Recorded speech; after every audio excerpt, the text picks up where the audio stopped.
अभिक्षमता, तो अभिक्षमता में जो है इसका अर्थ क्या है, अभिक्षमता की विशेषता क्या है, फिर अभिक्षमता का जो है प्रकार कौन कौन सा है, और मैं बताया कि अभिक्षमता के घटक भी हैं। फिर इसके बाद जो है जो अन्य प्रत्यय हैं, अभिक्षमता से मिलता जुलता जो अन्य प्रत्यय है उस प्रत्ययों से तुलना भी करना है, अन्य प्रत्ययों से तुलना। फिर मैं बताया कि कोई भी चीज़ पढ़ते हैं तो फिर इसका विश्लेषण करना है। एप्टीट्यूड का जो है शासन तथा समाज में महत्व क्या है, फिर इसकी क्या क्या समस्या है। यहाँ पर आपको कुछ नहीं करना है, जो मतलब कि एटीट्यूड है उस एटीट्यूड का महत्व लिख, इतना ही चीज़ है कि आपको केवल जैसे मान लीजिए पूछ रहा है कि भाई शासन प्रशासन में सकारात्मक जो अभिवृत्ति है उसका क्या योगदान है, और एक जो है लोक सेवक के लिए प्रशासक के लिए जो है सकारात्मक मनोवृत्ति की आवश्यकता क्यों पड़ती है। तो देखिए मैं महत्व लिखवाया, उसी में से 3-4 महत्व आपको लिख देना है, 150 शब्द का होगा। इसी तरह से मैं बोला हूँ कि कोई आपको बहुत ज़्यादा मैं प्रश्न देख लेता हूँ कि जैसे मैं एप्टीट्यूड है, अब एप्टीट्यूड का क्वेश्चन मैं सब देख के आया हूँ, जो यूपी में आया है, एमपी में आया है, उत्तराखंड में आया है, जितना भी राजस्थान में आया है, सब मैं क्वेश्चन इकट्ठा किया। मैं भी घर पे होमवर्क करता रहता हूँ, तो मैं क्या करता हूँ कि सब देख लेता हूँ।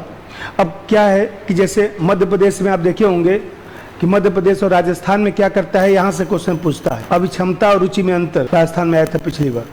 यूपी में क्या करेगा, यूपी में सिंपल क्वेश्चन आता है, पूछेगा अभिक्षमता से क्या समझते हैं, शासन प्रशासन में अभिक्षमता की जो है वह आवश्यकता पर प्रकाश डाले। और आईएएस में क्या करता है, आईएएस में थोड़ा सा प्रश्न को मिलाता है, तो मिलाता है तो आपको प्रश्न पढ़कर ये समझना है कि वास्तव में प्रश्न का क्या डिमांड है। अब यहाँ जैसे आपने प्रश्न पढ़ा तो जितना भी 3-4 लाइन का लिखा है उसका मतलब क्या हुआ कि लोक सेवक के लिए जो है सकारात्मक मनोवृत्ति की आवश्यकता क्यों होती है। क्योंकि कोई लोक सेवक है, कोई मान लीजिए शासन प्रशासन के प्रति जो है उसका भाव सकारात्मक है, व्यवहार सकारात्मक है, विचार सकारात्मक है, तो वो जुड़कर अच्छे तरीके से काम करेगा। अपनी संवेदना मनोभावना जो है वो देखा जाए तो आम जनता की सेवा में लगा सकता है। क्योंकि हमारे यहाँ शासन प्रशासन में हर चीज़ के लिए कानून नियम विनियम तो बन नहीं सकता है। ऐसी दशा में मनोभावना सकारात्मक रखकर जो है आम जनता की सेवा करने वाली संस्था के रूप में प्रशासन कार्य कर सकता है। जैसे हमने बोला, तो ये हमने जो बोला हम कुछ बोले थोड़े ना है, उसी में महत्व में देखिए जो मैं लिखवाया उसी को मैं बोल दिया हूँ। उसी में से 4 पॉइंट आपको चुपचाप लिख देना है। अब इसको कैसे लिखा जाएगा, यस कमेंट, तो इसको कैसे लिखा जाएगा, आप सबसे पहले 2 लाइन जो है मनोवृत्ति के बारे में लिखिए, और 2 लाइन लिखकर उसी में 1 लाइन जोड़ दीजिए। 1 लाइन जोड़ दीजिए कि भाई शासन प्रशासन में देखा जाए तो मनोवृत्ति जो है व्यापक अवधारणा है। समाज से लेकर शासन प्रशासन में मनोवृत्ति के योगदान को देखा जा सकता है, और जो प्रश्न पूछा जाता है उसमें से भी 1 लाइन जोड़ा जाता है, जिससे एग्जामिनर को ये लगे कि जो प्रश्न हमने पूछा है आपने उसी का आंसर लिखा है।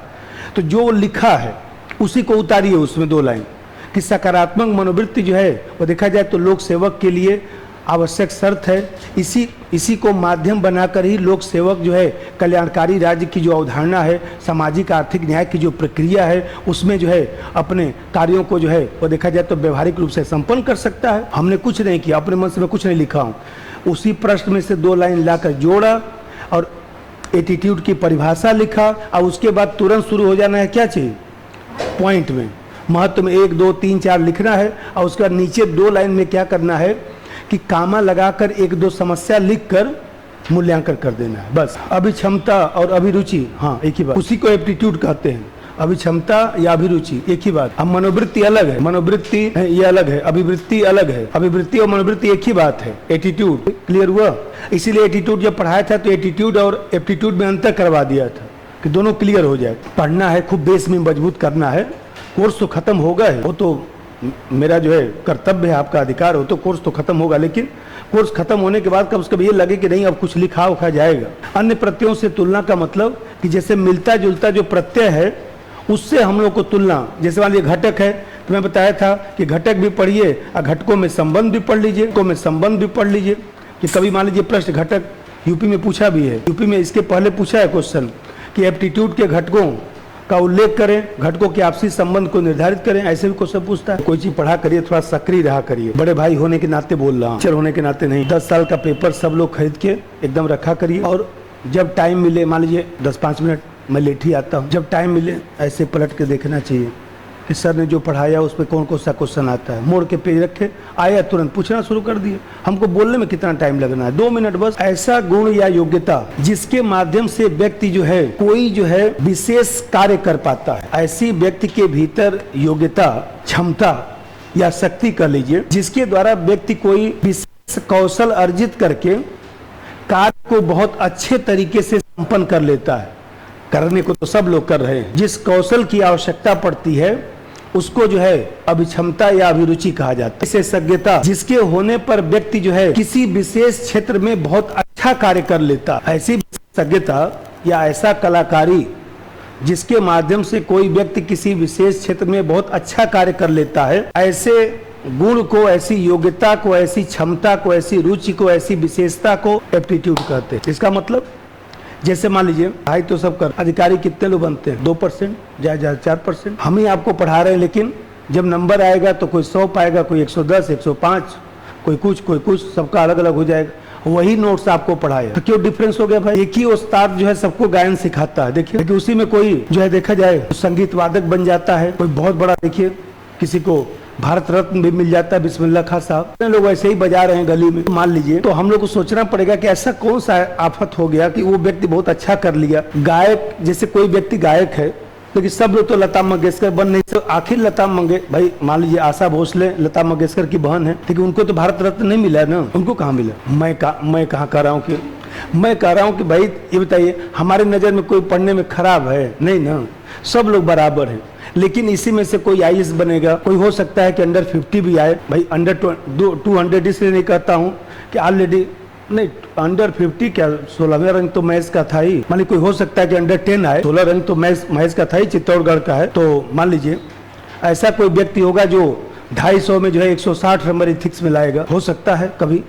तो मान लीजिए ऐसा गुण जिसके माध्यम से व्यक्ति जो है किसी कार्य को बहुत अच्छे तरीके से कर लेता है, उसमें जो है बहुत विशेषज्ञता हासिल कर लेता है, ऐसे क्षमता को ही जो है अभिक्षमता कहा जाता है। देखिए समीरात्मन मिश्रा आप लोग सुनते होंगे बीबीसी पर, वो हमारे साथ ही पढ़े हुए हैं, हम लोग एक ही साथ नवोदय विद्यालय में पढ़े, 6 से लेकर 12 तक साथ ही पढ़े। वो हिंदी से PhD किए यही DU। तो देखा जाए वो भी तैयारी की, 1-2 बार इंटरव्यू दिए, यूपी का भी, IAS का भी, हुआ नहीं। तो हम लोग उनसे कहते थे कि आप इतना अच्छा बोलते हैं, क्या चक्कर में पड़े अधिकारी बनने? बीबीसी में इंटरव्यू देने गए, पहली बार में हो गया, अब आजकल बीबीसी में बोलते हैं। तो हमें कहते हैं मान लीजिए 80 लाख का पैकेज है उनका। तो देखा जाए तो मान लीजिए आज उस क्षेत्र में वो सफल हो गए, क्योंकि हम लोग को लगता था कि उस व्यक्ति में अच्छा वक्ता है, अच्छा बोलता है, अच्छी समझ है। जैसे मान लीजिए ये गायक है, तो इसमें बुद्धि का मतलब ये होता है, जो IQ है, हर व्यक्ति का इंटेलिजेंस बराबर नहीं होता। किसी का 110 होता है, किसी का 120 होता है, 125 होता है, 130 होता है, ज्यादा 135-36 बस सामान्य रूप से। आइंस्टीन का 145 के आसपास था, 42-45। मान लीजिए किसी का बुद्धि नॉर्मल तो होनी चाहिए। भाई आप गाना भी गाते हैं तो उसमें भी तो उतार चढ़ाव है। गाना का मतलब एक सुर में नहीं लोग गाते हैं, न कुछ उतार है, न चढ़ाव है, न कुछ कोई बहुत सारा उसमें कलाकारी होता है ना गाने में। तो मान लीजिए बुद्धि आपका ठीक होना चाहिए। अरे भाई कोई कारपेंटर का काम करे तो इतना तो बुद्धि होना चाहिए कि कुंडी सही लगेगा कि तिरछा, तो बुद्धि की भूमिका होती है। दूसरा चीज है रुचि आपका कैसा है, इंटरेस्ट कैसा। और तीसरा चीज है कि अभ्यास, रियाज, प्रशिक्षण। कोई व्यक्ति अच्छा गायक, पता है कि फला जगह हमको धीमे बोलना है, फला जगह बोलना है। गाना जो है जब खत्म हो रहा है कोई लाइन, तो उस समय सांस लेना है। मतलब हम लोग जैसे मान लीजिए हम लोग कहाँ गा पाएंगे, हम लोग तो उसी में सांस भी लेना शुरू करेंगे, सब सुर बिगड़ जाएगा। तो देख कि अपने बुद्धि से सब सेट करके रखा हुआ है। और उसकी रुचि है, उसकी रुचि भी तो है। देखिए सुबह उठकर पहले रियाज कर रहा है, 4-5 घंटा गा रहा है बैठ, और फिर अभ्यास। वही बताया रुचि का मतलब कि वो व्यक्ति हमेशा उसमें बहुत अच्छे हम लोग संबंध है। उनकी शादी में मैं गया, वो दूसरी बात है कि अब मान लीजिए तलाक हो गया, हाँ दूसरी शादी हो गई, पहली वाली शादी की जो बेटी है तो देखा जाए तो उसका अभी भी फोन आता रहता है, क्योंकि हम लोग बचपन से सब रहे। वो चाहे कहीं बैठे भी रहेंगे, मान लीजिए कहीं बैठे हुए हैं तो वहाँ भी गुनगुनाते रहेंगे। हम लोग बोलते थे चुप रहिए महाराज, हर जगह बस वही गाना। बोले कि आपको क्या दिक्कत है? हम लोग को दिक्कत नहीं, अच्छा नहीं लगता है ना, कहीं बैठे हुए हैं, कहीं शादी ब्याह में वहाँ गुनगुना रहे हैं। तो मान लीजिए, लेकिन हम लोग को बाद में समझा कि वो व्यक्ति इतना बड़ा गायक क्यों बन गया भोजपुरी फील्ड का, क्योंकि उसको उसी में रमा रहता था। वो तो अच्छा नेता नहीं बन पाए। नेता बनने का अलग गुण है ना, एक नाथ बनना पड़ेगा ना आपको। तो यहाँ पे देख रहे हैं कि बुद्धि, रुचि और अभ्यास। बुद्धि आपको हो गई, चलिए भगवान की कृपा रही, आपको खूब बुद्धि भगवान ने दे दिया। लेकिन जब तक आप रुचि नहीं रखेंगे उस फील्ड में, आप ही लोग हैं तैयारी करते हैं, मान लीजिए तैयारी करते हैं, सामान्य रूप से मानिए कि IAS PCS जो बनता है उसकी बुद्धि बहुत ज़्यादा नहीं होती है, सर्वे बता रहा हूँ, एक सर्वे किया गया, उस सर्वे में पाया गया कि जो अधिकारी वर्ग है उसकी बुद्धि बहुत ज़्यादा नहीं है। 120 से लेकर 125, 27 बस मैक्सिमम, 112, 15 वाले भी ISPCS, इसमें सामान्य बुद्धि है। इसके बाद लेकिन यही है, इस फील्ड में जो है उसकी रुचि बहुत है, उठते जागते सोते एकदम अपना सिलेबस पढ़ते लिखते, खूब अपना रियाज करके रखा हुआ है कि चीज को 10 बार लिख कर रखा हुआ है, कैसे गड़बड़ हो जाएगा, तो व्यक्ति बन गया। तो माना गया कि जो प्रोफेसर हैं और जो सुप्रीम कोर्ट हाई कोर्ट के एडवोकेट हैं हमारे यहाँ, उनकी बुद्धि सबसे ज़्यादा होती है। ये सर्वे बताया, उनकी बुद्धि सबसे ज़्यादा होती है। क्योंकि कोई प्रोफेसर है तो ये सोचिए हायर एजुकेशन में पढ़ा रहा है, तो उसको उस समय जो है उस बहुत सारी चीज़ों को लेकर चलता है। एग्जाम्पल सुनाना है, समझाना भी है, दिमाग में उतारना भी है। वकील का आप देखिए, जो सुप्रीम कोर्ट में एडवोकेट होंगे, आप वो जब बहस करता है, 4-5 लोग पीछे उसके किताब लेकर खड़े रहते हैं बैग में भर, क्योंकि वो उसको 10 मिनट में मामला समझाना है। जेठमलानी और इस तरह के लोग जो हैं, या हमारे कपिल सिब्बल साहब हैं, 5 लाख रुपए घंटा लेते हैं। 1 घंटा बहस करेंगे, 5 लाख रुपया, वो भी पहले जमा कर दीजिए तब जाएंगे वो। तो आप देख रहे हैं ऐसे लोग क्या है, उनके पास दिमाग है, वो चीज़ों को समझाए, उसके बाद रीड कर रहे हैं कि जज क्या सोच रहा है, तुरंत देखिए पेज नंबर इतना, रोलिंग नंबर इतना, तुरंत पेज मोड़कर घर से ला के रखे हुए हैं, तुरंत देंगे। तो आप देख रहे हैं, गायक बनना हो, कारपेंटर बनना हो, अधिकारी बनना हो, खिलाड़ी बनना हो, आपको ये 3 चीज चाहिए, तभी आप जीवन में अच्छा कर पाएंगे। बुद्धि भगवान ने खूब दे दिया, रुचि है नहीं IAS बनने की, मन उदास है, पढ़ने मन ही नहीं लगता है, नहीं बन पाएंगे। अभ्यास, टेस्ट देने का मन ही नहीं करता है, कोई लिखने पढ़ने का, नहीं बन पाएंगे। उचित बुद्धि, दूसरे गाना कब न गा दें उसी में, उचित बुद्धि, रुचि और अभ्यास का होना आवश्यक है, अभ्यास का होना आवश्यक है। ठीक है, अब इसका जो है विशेषता, पहला चीज देखिए, अभिक्षमता, जो अभिक्षमता है, इसमें आप देख रहे हैं कि एक फैक्टर है बुद्धि। यदि भगवान ने आपको मान लीजिए कम बुद्धि दे दिया, कहीं मान लीजिए घटकर 100 से लेस देन 100 हो गया, तो समझिए कि काम गड़बड़ी हो गया। अब 100 से कम बुद्धि पर क्या करेंगे। तो यहाँ पर देख रहे हैं बुद्धि की महत्वपूर्ण भूमिका है, लेकिन ये 2 फैक्टर जो रुचि है, अभ्यास से, वो भी जुड़ा हुआ है। तो सामान्य रूप से माना जाता है कि जो अभिक्षमता है वो जन्मजात होती है। व्यक्ति का गुण व्यक्ति के जन्म के समय ही दिखाई देने लगता है। देखिए छोटा बच्चा रहता है, एकदम तूफानी रहता है, तो जो रीड करने वाला व्यक्ति है बोलता है बहुत आगे जाएगा, उसको अच्छे से पढ़ाइएगा, क्योंकि तूफानी है। तूफानी का मतलब उसका दिमाग तीव्र गति से है। तो मान लीजिए सपोज करिए, कितने छोटे बच्चे देखिए आएंगे, सोफा पर बैठेंगे, सोफा मुड़ तुड़ जाएगा, तुरंत उतरेंगे, सोफा को ठीक ठाक करके तब जाएंगे, तो रीड करिए। इसका मतलब वो व्यक्ति कितना सचेत है कि हमारी वजह से सोफा मुड़ तुड़ गया, हमको ठीक करके जाना है। कितने छोटा बच्चा लोग देखिए अपना टेबल पर चढ़ के लाइट वाइट सब बंद करके घर में तब बैठेगा, इसका मतलब उसका बुद्धि ठीक ठाक चल रहा। सामान्यतः जन्मजात होती है, व्यक्ति के भीतर जन्म से ही दिखाई देने लगता है, व्यक्ति में जन्म से ही दिखाई देने लगता है। अर्थात कार्य करने में व्यक्ति की फिटनेस, ऐसे लिख दीजिए, अंग्रेजी में कोई दिक्कत थोड़ी नहीं। गाँव में नहीं करते हैं, इस काम के लिए बहुत फिट व्यक्ति हैं। देखिए गाँव की भाषा में नहीं बोलते हैं कि कोई चीज है, जैसे तो हम लोग कहते हैं कि इस काम के लिए ये बहुत फिट है, ये सुटेबल व्यक्ति है। सबको जिम्मेदारी थोड़ी दिया, हर काम हर व्यक्ति को जिम्मेदारी नहीं दिया जा सकता है। ऑफिस में भी देखिए कोई लोग होता है तो वो घुमक्कड़ प्रकृति का होता है, हर 2 महीने पर किसी न किसी का रिटायरमेंट होता है, वो व्यक्ति बहुत रिटायरमेंट पे एकदम व्यवस्था बना के रखेगा, हर चीज की व्यवस्था। देखिए रामायण देना है, कंबल देना है, सूटकेस देना है, ये देना है, 72 आइटम आता है। फिर मान लीजिए सब करिए कि ऑफिस का पार्टी अलग होगा, फिर उसके घर पहुंचेगा पार्टी अलग होगा, तो सब व्यवस्था वो बनाना पड़ता है। तो कुछ लोग ऐसे होते हैं जो व्यवस्था बनाने में बहुत फिट होते हैं, उन्हीं को सौंपा जाता है। दूसरा बात समझिए, इसमें जो है आप देख रहे हैं कि बुद्धि और रुचि, ये बुद्धि और रुचि दोनों जो है अमूर्त तत्व के रूप में है।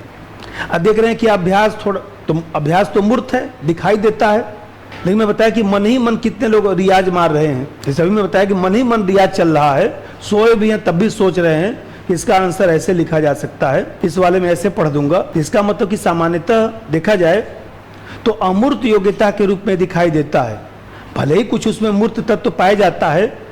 व्यक्ति के व्यक्तित्व का जो गुण है उस गुण विशेष को भी व्यक्त करता है, यह अमूर्त योग्यता के रूप में दिखाई देता है। भले ही इसमें कुछ मूर्त तत्व पाया जाता है, भले ही इसमें कुछ मूर्त का मतलब वही अभ्यास, कुछ मूर्त तत्व पाया जाता है, अर्थात व्यक्ति के व्यक्तित्व के गुण विशेष को अभिव्यक्त करता है, गुण विशेष को अभिव्यक्त करता है। इस बात देखिए, भले ही हम लोग कहते हैं कि वर्तमान से संबंधित है, भाई देखकर हमने कहा ना कि नहीं पढ़िए जिससे उनको संतुष्टि मिल जाए, इसको रोक के पढ़ाया जाए।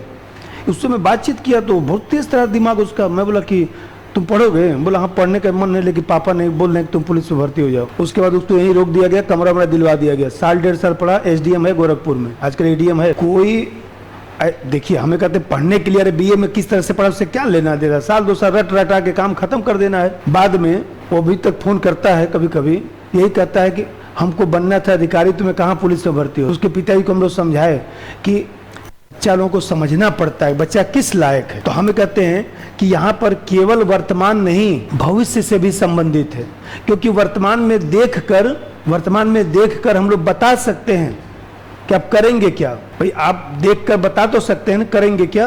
भाई विजय सिंह गुर्जर था, मान लीजिए पुलिस में तो थे, वो पुलिस में थे, आते थे शाम को, सुबह पढ़े हैं GS4, ऐसा तो है नहीं। तो अब मान लीजिए पढ़ते थे तो हम क्या कहते थे, यार लगे रहो, घबराओ मत, साल 2 साल 3 साल लगे रहोगे बन जाओगे। बन गया ना, क्योंकि बनने के लिए आपको भाई बुद्धि तो बेस है, उतना तो चाहिए। रुचि तो जो व्यक्ति मान लीजिए सपोर्ट करिए इतनी रुचि रखता है कि नौकरी करके भी पढ़ने के लिए लालायित है, इसका मतलब रुचि तो है उसको अधिकारी बनने की।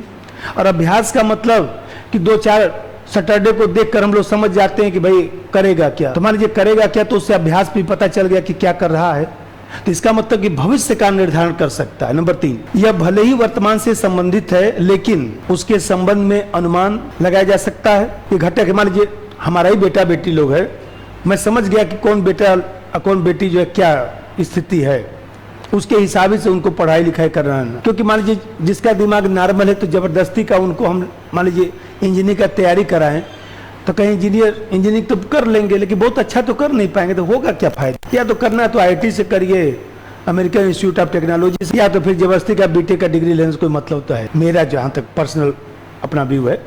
तो कहने का मतलब कि किसी का मान लीजिए बुद्धि कम है, किसी का रुचि बहुत ज्यादा होता है, किसी का, आप देखिए कितने मेहनती ऐसे मिल जाएंगे नेहरू विहार गांधी विहार में, रात दिन खिड़की खोल के लगे रहते हैं किताब में, मिल जाएंगे आपको। लेकिन वही बात है कि मान लीजिए उनका बुद्धि थोड़ा कम है, बेचारे बुद्धि से परेशान रहते हैं, एक क्वेश्चन को 3 बार उनको पढ़ना पड़ता है, तो टाइम तो लगेगा ना 2-3 साल। कोई एक ही बार पढ़ के समझ लेता है, PT में दिए होंगे तो अनुभव तो हुआ होगा ना। कोई व्यक्ति एक बार क्वेश्चन पढ़ता है, समझ में आ जाता हो ये वाला नहीं होगा ये होगा। कितने लोग देखिए एक बार ऊपर से पढ़ेंगे, फिर एक बार नीचे से पढ़ेंगे, फिर पानी पी के पढ़ेंगे। तो अब उनकी भी गलती नहीं है, भगवान ने ऐसे ही बना रखा है, किसी का कम है किसी का ज्यादा है, के अनुपात अलग अलग हो सकते हैं। मैं बताया कि जैसे ऑक्सफोर्ड यूनिवर्सिटी का जो शब्दकोश है उसमें एप्टीट्यूड के बारे में ये कहा गया कि जो अभिरुचि है, जो अभिक्षमता है, वास्तव में स्वाभाविक क्षमता है। बस ये है कि लिख तो रहे, कुछ दिमाग में भी चला जाए, क्योंकि कितना आप लोग रट के जा पाए, कुछ दिमाग वांग में रहेगा तो उसी से लिखा जाएगा। घटक में जो है इंटेलिजेंस, इसी को IQ कह सकते हैं, इसके बिना बहुत अच्छी सफलता नहीं मिल सकती। रुचि का मतलब अभी बताया कि कोई भी प्रोफेशन है आपका, चाहे इंजीनियर हैं, चाहे डॉक्टर हैं, चाहे मास्टर हैं, वकील, कुछ भी बनिए, उस व्यवसाय विशेष के प्रति कितना आपका रुचि है, उस व्यवसाय विशेष के प्रति आपका कितना रुचि है, कितना मन लगता है, उस कार्य को करने में आप कितना संतुष्टि महसूस करते हैं। पूरे दिन हम भी पढ़ा लेते हैं तो खूब रात में अच्छा नींद लगता है, क्योंकि हमारा पढ़ाने में ही मन लगता है। हमको कोई बहुत ज्यादा ऐसा नहीं कि इससे कोई करोड़पति बनना है, कुछ नहीं, सब व्यवस्था उसका चलता रहे, सबका सैलरी मिलता रहे, सब बढ़िया चलता रहे, बस हमको जीवन में से ज्यादा कुछ चाहिए भी नहीं। हमको 10-20 मकान थोड़ी बनाना है, भगवान की दया से सब है। तो मान लीजिए हमें कहते हैं हाँ बस आता हूँ, ये मन लगता है, रोजी रोटी का भी साधन है, 10-5 लोग जुड़े हैं, बस अपना बढ़िया से सब चल रहा है, कोई हमको बहुत भीड़ भी नहीं पढ़ाना है, ठीक है, 10-15-20-50 लोग अपना रहे, शांति से चले। तो यदि आपका मान लीजिए व्यवसाय में रुचि है तो आप उससे संबंधित जितना भी योग्यता है उस बात को आप सीख लेंगे और सफल हो सकते हैं। भाई कोई भी व्यवसाय है, मान लीजिए हम लोग का व्यवसाय है, GST है, देना है लेना है, ROC बनता है, बहुत सारा लफड़ा है, मैनेजमेंट पे जानते ही हैं कितने लफड़े। हमारे यहाँ कोई अकाउंटेंट है कोई नहीं, सब काम मैं ही कर लेता हूँ, मुझे सब आता है A to Z, जितना अकाउंट का काम है सब मैं कर लेता हूँ, पेपर भी बना लेता हूँ, कॉपी भी अपने ही चेक कर लेता हूँ, कोई दिक्कत थोड़ा ना मुझको, क्योंकि मैं सब सीख लिया। मुझको इसी फील्ड में आनंद आता है तो मुझे सब आता है, कोई आए चाहे मत आए, कोई अकाउंट वाला आए चाहे मत आए, मैं खुद ही GST नेट से जमा कर देता हूँ, खुद ही हिसाब किताब सब लगा लेता हूँ। तो आप जिस फील्ड में हैं उस फील्ड का सब ज्ञान आपको आ जाएगा, क्योंकि आप रुचि रखते हैं। तभी तो कहा जाता है कि यदि बनना है तो ज्यादा दिमाग मत लगाइए, शुरू करिए पढ़ाई, जब शुरू करेंगे इंटरेस्ट होगा तो सब रास्ता मिल जाएगा।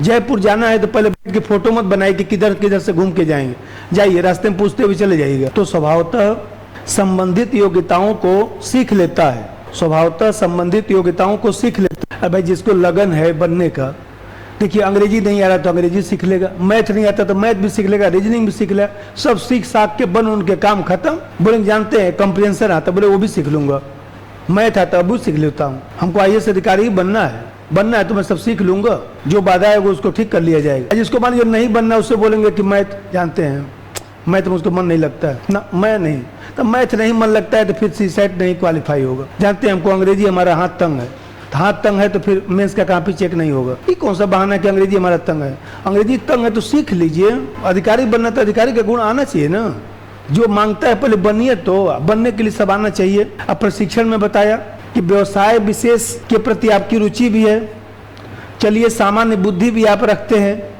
लेकिन बिना प्रशिक्षण के, बिना रियाज के, बिना अभ्यास के बहुत अच्छा नहीं होगा। नोट्स बना के रख लेंगे कोई फायदा नहीं है, उसको 10 बार कॉपी में लिख कर जाना पड़ेगा तभी वहां लिखाएगा अच्छा से। व्यवसाय विशेष में सामान्य बुद्धि होना, इसके बाद भी प्रशिक्षण की आवश्यकता होती है, इसके बाद भी प्रशिक्षण आवश्यक अभ्यास की आवश्यकता होती है, क्योंकि उससे व्यवहारिक समस्या का मतलब यह है कि जो आप सोच नहीं सकते हैं वैसी समस्या, पहले दिन टेस्ट देने आए होंगे कितना दिक्कत हुआ होगा, सब खत्म, जितना पढ़ के आए होंगे सब दरवाजे पर ही खत्म हो गया होगा, यहाँ पर यही मन किया होगा कि पहले के चुपचाप चल। यही होता है, मेरे साथ भी हुआ, आपके साथ भी ऐसा ही होगा। लेकिन हाँ, हिम्मत नहीं आ रही होगी, दो 4-5 लाइन कम से कम लिख के गए होंगे, दूसरे सैटरडे को आए होंगे तो थोड़ा और सुधरेगा। ऐसे करते करते एक स्थिति ऐसी आ जाएगी कि मैं क्वेश्चन बोलूंगा और 7 मिनट में आप लिख कर हमको 2 पेज दे देंगे, यहीं पर लिखवा दूंगा, बस ये डटे रहिएगा। अब ये जो तीनों फैक्टर है ABC, इन तीनों फैक्टर में जो है क्या संबंध है, ऐसे बनाइए संबंध। प्रशिक्षण तो लिखवा दिया, उसकी ज्यादा व्याख्या की जरूरत नहीं है। देखिए हम एग्जाम्पल देते हैं, कुछ समझाते हैं, तो आप लोग उसको किसी भी अर्थ में अन्यथा मत लिया करिएगा, एक चीज ध्यान रखिएगा। आप लोग सब लोग छोटी भाई बहन हैं हमारे, मेरा सब्जेक्ट ऐसा है, पॉलिटिकल साइंस सब्जेक्ट है, चाहिए सब चीज़ है, मैं कहाँ से एग्जाम्पल खोज के लाऊं? इसी समाज से एग्जाम्पल खोज के लाता हूँ।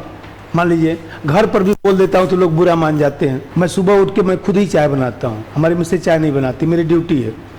जब से हमारा शादी हुआ तब से यही चल रहा, हम सुबह चाय बनाएंगे, अपना खटपट इधर उधर करेंगे, तो मेरा चाय बनेगा तो उसमें अदरक है, तुलसी की पत्ती है, तो अजवाइन है, तो उसके बाद जो है दालचीनी है, तो काली मिर्च है, तो इलायची है, लौंग है, बहुत सारा आइटम उसमें मैं कूट काट के डालूंगा, थोड़ा कच्ची हल्दी डालूंगा, इतना डालकर चाय बनेगा। चूंकि हमको पूरे दिन बोलना है तो हमारा गला खराब हो सकता है, तो डॉक्टर ने बोला कि इतना करके सुबह पी लिया करिए। मैं पीता हूँ, अब वही चाय मान लीजिए वो भी मास्टरी हैं, उनको भी बोलना पड़ता है, हमको आप भी पी लीजिए, तो उनको भी ला के दे देता हूँ, उठिए चलिए पी लीजिए।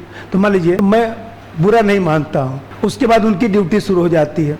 तो कहने का मतलब ये चीज़ है कि जैसे एग्जाम्पल खोज के लाना, उनको भी हम कह देते हैं मान लीजिए कभी कभी कि आपका दोष नहीं है, अब भगवान नहीं हमको आपको ऐसा बना रखा है तो इसमें क्या किया जाए। तो एक दिन पूछ रहे नहीं बताइए इस पर क्यों ऐसा बोल दिया, हम नहीं कुछ मैं ऐसा नहीं बोला हूँ। तो मान लीजिए हमें कहते हैं, व्यक्ति सोचता है कि ऐसा क्यों बोल दिया, अरे ऐसा बोल दिया कि अब जितनी बुद्धि है उसके हिसाब से, मेरे पास जितनी बुद्धि है मैं करूंगा, आपके पास जितनी बुद्धि है आप करेंगे, जो रुचि है। जैसे मैं मान लीजिए खाना वाना बहुत बढ़िया बनाता हूँ, तो सैटरडे और संडे में एक दिन मैं घर पे खाना मैं ही बनाता हूँ, सब्जी बनाना मेरा ही काम है। तो मैं सब्जी बनाऊंगा तो बढ़िया से मैं बनाता हूँ, चूंकि इलाहाबाद में हॉस्टल में रहा तो बनाने की आदत रही, तो कायदे से बनाता हूँ।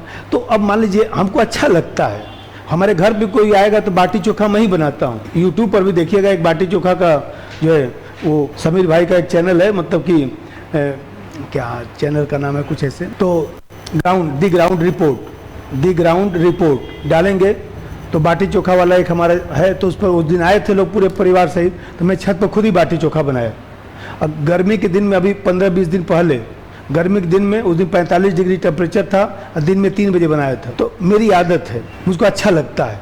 तो मान लीजिए सबसे बड़ी बात यह है कि तीनों घटक यदि मात्रा में है तो ऐसी स्थिति में जो है सोचिए कि आपके पास बुद्धि भी है, भगवान ने दे दिया, और रुचि भी हो गया, प्रशिक्षण भी हो गया, तब तो समझिए कि 21-22 साल में ही बन जाएंगे, मुक्तानंद अग्रवाल बन जाएंगे। आप लोग राजस्थान में है ना मुक्तानंद, उसको मैं पढ़ाया हूँ, 22 साल की उम्र में बना था वो, 22 साल DU से BA पास किया, 1 साल तैयारी किया, अगले बार काम खत्म, 22वीं रैंक थी उसकी। तो सोचिए यदि बुद्धि है और रुचि भी है और जबरदस्त अभ्यास भी कर लिए, 1 साल तो काफी है टीना डाबी बनने के लिए। भाई बुद्धि ज्यादा होगा तो उसमें रचनात्मक क्षमता होगा, समस्या आने पर घबराएगा नहीं। कितने लोग देखिए समस्या आता रोने लगते हैं, कुछ हाथ तो टूट जाएगा, कुछ इधर उधर हो गया तो एकदम अब हाथ पाँव उनका फूल जाएगा। बुद्धि ज्यादा है तो व्यक्ति घबराएगा नहीं, एक समस्या है तो 10 समाधान भी है, ये कहेगा। समस्या एक आया है ना, 10 समाधान निकाल दूंगा इसका। जैसे मान लीजिए कोई छोटा बच्चा है, क्रिकेट खेलता है, देखिए सब बच्चा लोग क्रिकेट खेलता है ना, तो मान लीजिए सपोज करिए, देखिए उसको ऐसे ऐसे बाल फेंका जाता है, उसके बैट पर ही बाल फेंका जाता है जिससे वो अच्छा से लगा सके। तो छोटा बच्चा जो है उसकी बुद्धि कम है, क्रिकेट खेलकर खुश हो सकता है, सचिन तेंदुलकर नहीं बन सकता है। उसको जहां उल्टा इधर फेंक देंगे तुरंत देखिए बैट फेंक पा के चला जाएगा, बोलेगा अभी तो ठीक फेंक रहे थे अब कैसे फेंक दिए। तो उसको खेलने में इंटरेस्ट है, बस खिलाड़ी थोड़े उसको बनना है। वो तो ऐसे बचपन में मन कर दिया तो खेल रहा है, तो लिख दीजिए उसमें, यदि किसी बच्चे का बुद्धि कम है तो क्रिकेट खेलकर खुश हो सकता है, सचिन तेंदुलकर नहीं बन सकता। मैं बताया अभी कि कोई व्यक्ति किसी फील्ड में ज्यादा सफलता तभी अर्जित कर सकता है जब बुद्धि के साथ उसकी गहरी रुचि हो, जबरदस्त इंटरेस्ट हो उसका। लता मंगेशकर महान गायिका है, हमें याद है कि ऐसे मैं 7-8 में पढ़ता था तो घर पे शादी थी, तो गोपाल भैया आए थे, तो मैं आज भी हमको घटना याद है। तो गोपाल भैया आए थे, तो उस समय वो BHU में अपना पॉलिटिकल साइंस अपना पढ़ते थे में, तो सिस्टर की शादी थी हमारे, तो आए थे बड़ी सिस्टर की। तो मैं छोटा सा था, 9-10 में पढ़ता था, तो मैं चुपचाप भैया क्या किए, पेड़ के नीचे जाकर किताब लेकर 7-8 बजे बारात आने वाली थी, नीम के पेड़ के नीचे पढ़ रहे थे।